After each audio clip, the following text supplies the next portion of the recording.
Görmeye çalışıyorum yukarıdan. Yukarıdan görüntü veriyorsun. Üç dakikaya hava doldururuz abi. 4, 5, 6, 9, 10.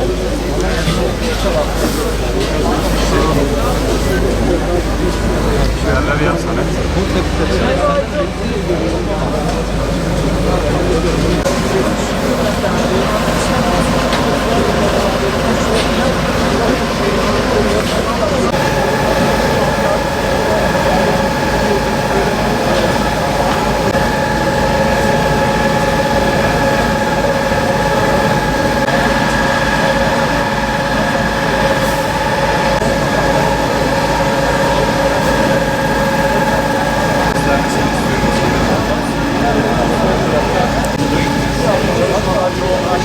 Hava da yavaş yavaş kararıyor.